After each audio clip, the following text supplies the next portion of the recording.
Good morning, everybody. I am at the Campbell Creek Greenway, new hiking trail that I've researched and found out about last week, and I wanted to come check it out. This is another episode of The Outdoor Truth, and I wanted to catch up. It's been a little while since I've made a post. That's because I've been sick and it's been basically raining every day. But there's a lot of stuff that's been going on that I wanted to cover. So I figured it's about 65 degrees today and sunny. So it's a good chance to go ahead and get outdoors. One thing that I wanted to talk about, and the most important thing, is I went and watched John Wick 4. Now, I haven't really talked about the other John Wick movies except for the first one for a little bit. And like I said, that one was a 9 out of 10 for me. It was really great. Not perfect, but one of the better action movies I've seen in a very long time. So, for the second and third one, I've seen both of them twice. They're very good. The third one is all right. It does set up more of the world. But I think in terms of the first three, my favorite's obviously the first one. And then it's pretty close for the second and third. They're probably a 7 out of 10, something like that. But anyway, went and watched John Wick 4. And that movie, it's about 2 hours, 49 minutes, almost 3 hours. It's got John Wick, obviously, Keanu Reeves. Donnie Yen is in it. He plays Kane, a new character. There's also Mr. Nobody, who is another new character. I think he's listed as Tracker on IMDb, but nevertheless, they're the three main, I would say, story people, at least without spoilers. The people that the story focuses on the most. And then there's the Marquis, who I think it's Bill Skarsgård that plays him. Anyway, he's the antagonist of the film. And basically the premise is that John Wick is back. He's done with all the bullshit. And he's basically now being hunted by the Marquis, which is a member of the table, or instructed by the table to basically kill John Wick by any means necessary. I would say that there's probably, now I researched it, John Wick says like 280 words in the entire film, which isn't a lot for a 3-hour movie for your main character. But even that felt like, I was like, man, that seems like that's a little much for what he actually said. He hardly talks in the movie. And that's because it is non-stop action. I've never seen a movie that the action set pieces and scenes last for so long. Seriously, you'll watch an action scene in this movie for like 5 minutes. You're like, oh wow, that's pretty cool. And then literally more dudes will come into the room or something will happen and you'll be in that same set piece and scene for 20 more minutes while John Wick is just killing everybody. It really is incredible. And there's not a lot of shaky cam or anything like that. But anyway, it really turned out to be just seriously non-stop action. But anyway, other than that, I mean, the story's good, but it really is incredible how they filmed it. Here's the squirrels.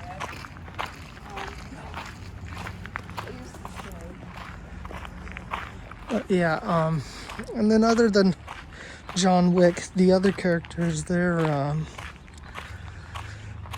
action scenes are also great.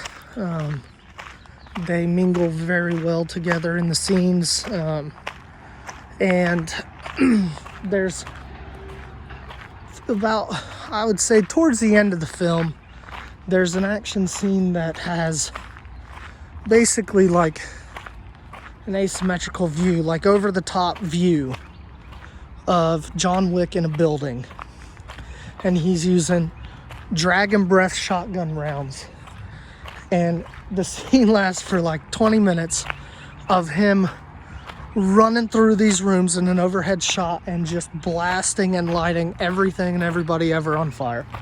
It's awesome. Never seen something like it in an action movie. That being said, the dialogue sometimes is a little weird. Keanu Reeves goes basically full Bill from Bill and Ted in this one. At least his accent is it's real thick on how he talks. I also think that Donnie Yen's dialogue is sometimes a little awkward, or at least how he delivers it. And then I won't say some of the fight scenes lasted too long, but some of them, like, the bad guys will show up with, 20 dudes, and somehow John Wick kills 100 people. So sometimes it's just they're throwing numbers just to throw numbers into a scene. It does take place over multiple locations. You get to see Japan, you get to see, I think, Berlin, France, New York. So, I mean, it's an epic of a movie as far as length, set pieces, and, the bad guys' motivations. That's always a big plot point in movies, is there. You can tell he wants the notoriety that comes with putting John Wick down. That's kind of his main motivation for this. And it sets up the finale of the movie in a pretty interesting way. But yeah, I think overall, there's just some small nitpicks, like I said. But I would give it another solid 9 out of 10. It was an awesome ride. And I'll tell you, if you're drinking some beer or something while you're watching it, it'll probably be even better. I couldn't imagine what that'd be like. So, yeah, I recommend it to everybody. I mean, everybody's watching it anyway. It's making a killing in theaters. So, yeah. It's truly a great movie, and I'm excited for the spin-off Ballerina, which is coming out with Ana de Armas, My Hollywood Wife, and I think old Daryl Dixon's in it from Walking Dead, Norman Reedus. So we'll see how that goes. But anyway, other than John Wick, I watched The Whale. I think I might have talked about this in the last episode. I can't remember, but it's definitely one of the saddest movies I've ever watched, and I also recommend that to anybody. The acting in that is superb, and it's obviously why he won the Academy Award or Oscar or whatever. I don't remember which is which. Okay, so we got a split here. Let's see. Take the bridge. Let's see.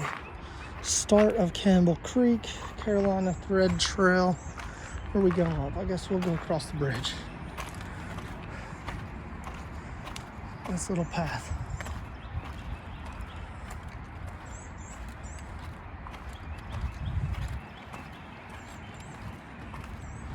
And get a view of this little river here.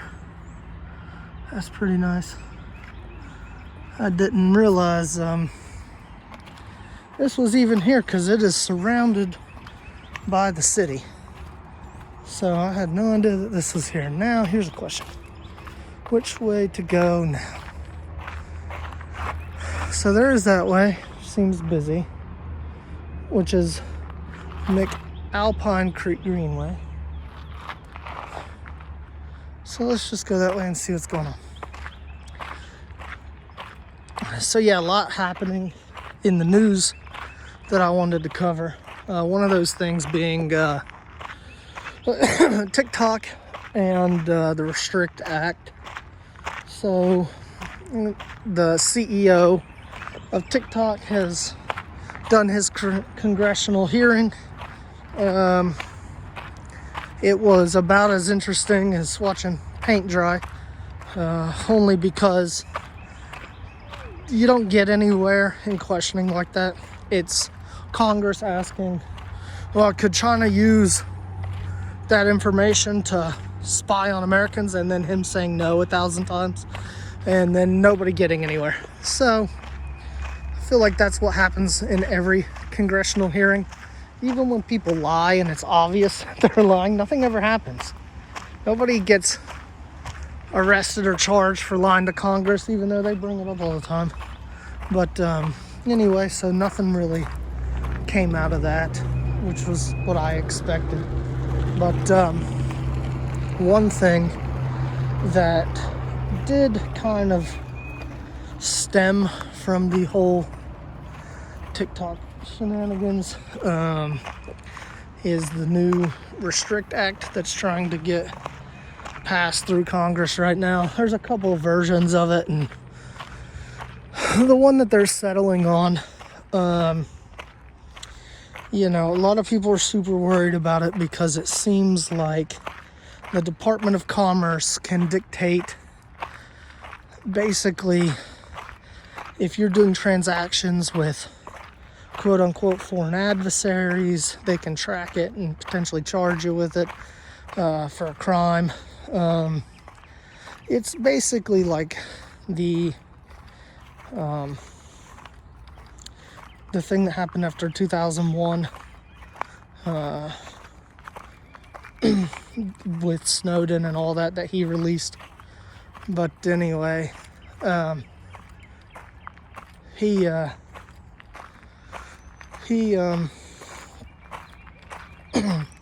leaked all that information, and this is basically the same kind of thing, just giving the government the ability to restrict and do more investigations on what people do online. So I get the concern and the fear. It's obvious. You don't want the government restricting or watching people too closely, just because they don't always have the best interests in mind. So, you know, we'll see what happens with that.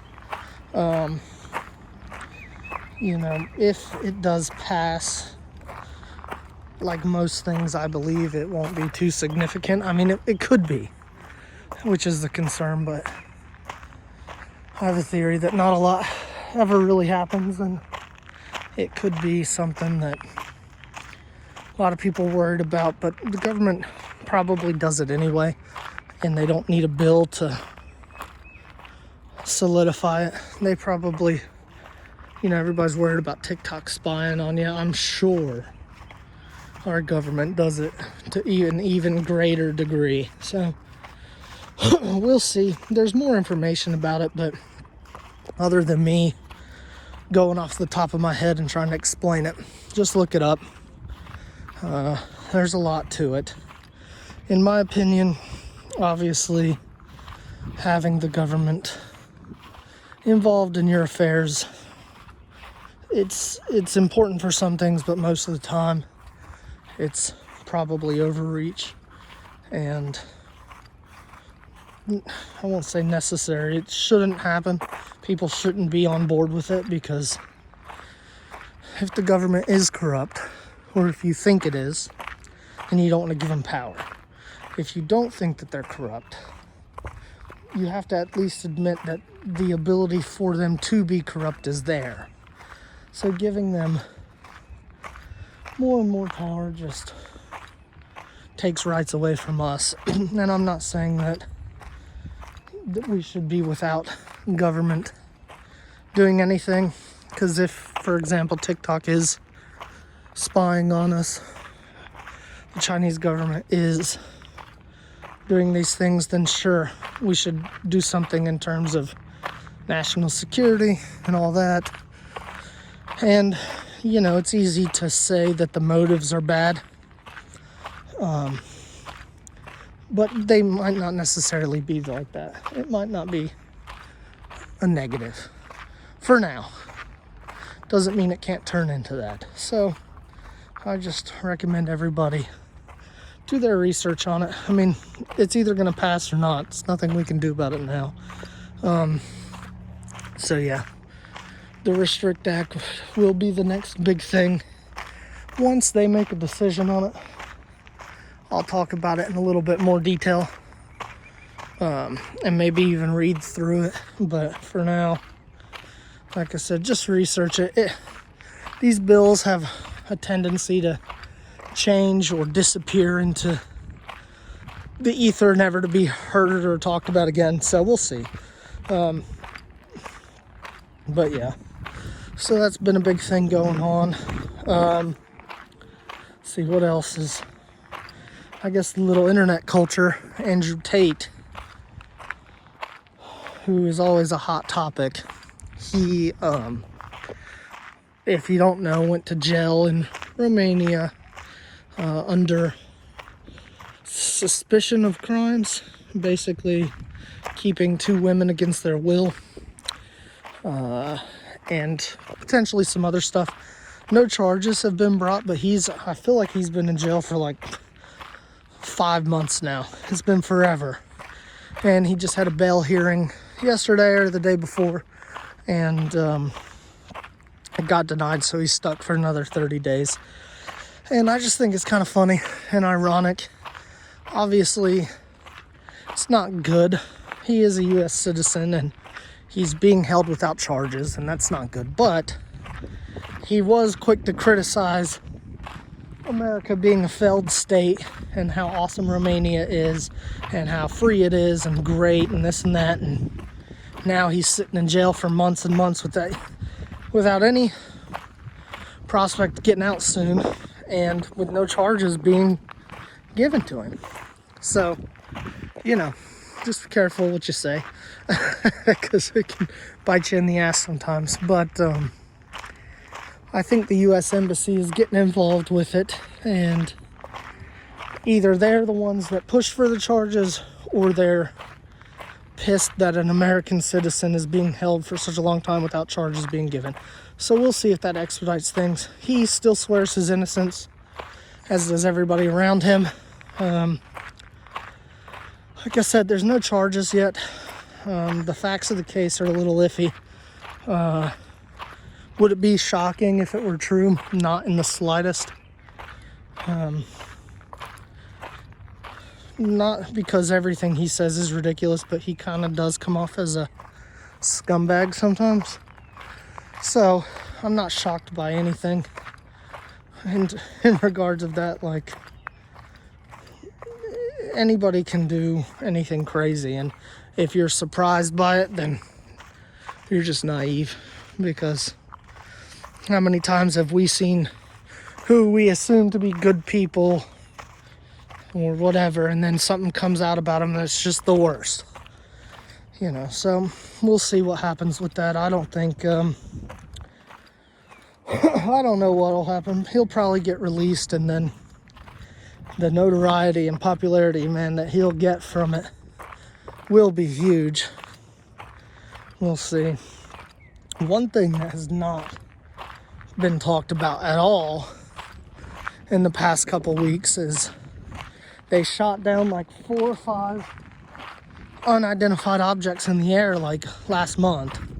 It was all over the news. Oh my God, it could be aliens, could be balloons, could be whatever. They shot all these things down. said, oh, well, they couldn't collect any of the debris or anything or whatever. And now, not a single person talking about it. It's kind of outrageous how fast people forget about the news and what's going on, and they're just so eager to move on to the next thing. That's why nothing ever good happens, because people are just so ready to digest and hear these crazy negative news stories and fear-mongering bullshit, and then they move on to the next thing before any conclusions can be made, you know. So, or any change can happen or whatever. It's just the attention span of the world is a 5-year-old with ADHD, basically. So another big thing that happened was a Nashville school shooting. 6 people died. It's unfortunate, awful. Some of them were kids. I think a couple of them were teachers, by a transgender female or male. I'm not sure. Her pronouns are he, him, whatever. I have no sympathy for people who kill children, so screw whatever that person wants to be called. I'm just going to refer to him as a piece of shit. But anyway, they, I guess, have been upset or whatever about trans rights. There's a manifesto out there that's it's hard to get a hold of. I've looked for it to read it. I can't find it, but have seen all the videos out about it. You know, and it just seems somebody who's mentally unstable, mentally ill, who decided to open fire in a school, probably because nobody there could defend themselves, because this piece of shit's a coward. Anybody that kills children is awful, and anybody who has the ability to kill children are also pieces of shit. But anyway, they did not survive the shooting. The police killed her. So we'll see if they ever do release the manifesto or what it says. However, there's a picture of this piece of shit that came out and wearing a Trans Rights Now shirt that had it said Trans Rights Now or else, and it had the different colors of AR-15 style guns going down the shirt, the color of the rainbow. And now it seems that this has sparked some sort of trans domestic terrorist group. I won't say that, because it's probably just a bunch of people playing dress up now. They wear that to think that they're cool. But, you know, the day after the shooting, or 2 days after, 50 Christian schools were locked down because of threats and stuff. So it really is insane to me that people target schools. I hate that. Anybody who says that there shouldn't be police officers at schools it's just outrageous. I had an officer at my school the whole time. He was awesome. He was nice. You know, and it does give you a sense of security when you otherwise don't have anything. Like, for example, this person just walked in, shot through the glass door, and you know, went in and started shooting. At least if there was an officer there, maybe could have been prevented at the beginning, or who knows. But the idea of having officers or armed security, anybody who says that that's a bad idea, but thinks it's okay in a bank or around the government or anywhere else is just, in my opinion, an idiot. Kids need protection more than anything. And whether guns are real, guns are banned or not, doesn't change the fact that they're here. There's like 400 million of them by some accounts. They're not going anywhere. So we got to do more than just talk, but, nothing ever happens. Nothing ever really changes. So we'll see. Maybe this time it'll be different. But nevertheless, I at least think I seen a video of a school that had these pull-out bulletproof walls that anyway, what it would do is they'd pull it out and turn it into a little room inside of a room that they could lock, has no handle on the outside, and it just turns it into basically being bulletproof. And if we're not going to have security or police present, then they need to at least invest into that, because like I said, there's schools are an easy target, and they're the places that get shot at because they're easy targets. These cowards know that they're likely to get big headlines because everybody cares about kids, and there's nobody there to stop them. So you don't see any mass shootings in banks or places that have security guards. Ballparks, you got 30,000 people in a ballpark. Nobody shows up there because you got to get through 5 police officers on your way in. So it obviously, having security works. Anybody who says otherwise, like I said, is an idiot. But that doesn't really change the fact that you can't put security everywhere. There'll always be the next weak target. Take that what's his name, Daniel Brooks, or the guy that ran over all those people in the parade. How do you stop that? You can't really. And the best way to, in my opinion, to prevent it, because you can't stop everybody, but if we took mental health way more seriously, at least that does something. Even if it stops 1 or 2 people a year from doing something, taking their own life or somebody else's life, or doing something that negatively impacts society, that is something that is feasible and possible. We can spend money to help these people before something happens. Everybody wants to talk about guns, the right and the left. Well, we shouldn't ban guns because it's the Second Amendment and it's protect our freedoms. We need to ban guns because without guns, these shootings won't happen. Well, like I said, I doubt that they're going anywhere. There's 400 million of them. Even if you remove half of them, that's still almost a gun for every person in the United States. Not to mention illegal guns that are here that we don't know about, that aren't in the counted pool. So it's like, I get it.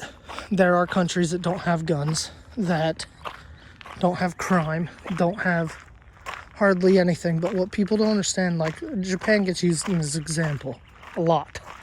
I lived in Japan for 5 years. Japan doesn't have guns, and it works because Japanese people follow the rules and they don't mess with each other. The culture is completely different. If you talk too loud on a train in Japan, you get the stink eye and people will leave the train car. In New York, people dance and play guitar on the subways. It's a completely different culture. That would never work here because, first of all, too many people won't give up their guns. And as soon as you do, there's so many criminals here that automatically don't follow the laws that are going to take advantage of it. You know, I wish it could work. You know, it sucks that we live in a world where you need weapons to defend yourself from the government, from people. You know, it'd be amazing if nobody ever needed any guns across the world. It'd be great to not have to worry about other people killing you, whether it's a government or anything. It'd be amazing. But unfortunately, we do live in a world where most people are psychopaths or bad. And it shows anytime something happens, a natural disaster or whatever, people turn into lunatics. Just watch anytime two people get in a fist fight in the middle of a crowded area. The people around that turn into animals. They start yelling and screaming and gathering around. Humans love violence. And until that goes away, the need to defend yourself will always exist. And in a country where 400 million guns already exist, I'd rather be somebody who has the ability to protect me and my family than rely on corrupt, governments to protect me, or police officers that are busy and overworked and understaffed already. With that being said, if I could snap my fingers and remove every gun from the world, I would do it. But it is what it is, and that's where we're at, and that's my opinion about it. Sure, it's a very controversial opinion, but I think that people need to not necessarily take a stance before they've talked to themselves about it, because I've seen both sides of it. I've lived in a country that doesn't have them, and I've lived in a country where it's ingrained in our Constitution that we should have them. So I've seen both perspectives, and I understand why some places it works and other places it doesn't. And I know that people who want to ban guns do it out of a place of empathy. I get that. I fully understand it. I want to save lives too, but me having a gun doesn't put anybody else at risk, but having 400 guns in the country does, because criminals are going to get a hold of them. But like I said, you're not removing 400 million guns. It's just not possible, And then if you did, a lot of people like to hate on the fact, well, only when people say, then only criminals will have them. But that's, by definition, a truth. If they make guns a mandatory return, and that means every person who obeys the law returns them, because they obey the laws. Therefore, the only people that will have guns are people who don't listen to the rules and don't follow them already. Otherwise, they'd turn them in. So then, seriously, by definition, only people with guns would be criminals. So kind of, it's just a logical conclusion that I don't see how people don't reach it. But anyway, nevertheless, it's a depressing thing to talk about, and it never seems to, every couple of months there's always something else that happens that's related to it, so Making a video, man? Yeah. Nature walk? Yeah, that's right. Yep. But yeah, every time that something happens, nothing ever really changes, and I'm tired and sick of hearing people call for changes either way, and then nothing gets done about it. You know, it's hard. Like, I want to fix the problems, but the people who shout the loudest with solutions, they just want to shout loud solutions. They don't actually want to fix things, and that's on both sides. So I fall somewhere in the middle. I understand why people want to get rid of guns, and I understand why we need them. You know. But anyway, other than that, I think there's not much more else going on. I'd like to make a couple of videos this week. I know it's almost over already, but put out a couple more videos. There's just a lot going on that I want to talk about, but I end up rambling on for quite a while on one or two topics. And I want everybody to know, like, the gun debate thing, I'm not 100% for guns, and I'm not 100% against guns. Like I said, I understand both sides of it, and I think that anything that's been talked about that I've heard as far as solutions isn't possible or a good idea. That doesn't mean that a good idea doesn't exist. So anyway, outside of that, I'll be putting out a couple more videos here hopefully this week, a couple shorter videos. Hopefully, maybe I'll do a separate quick 5-minute John Wick 4 review.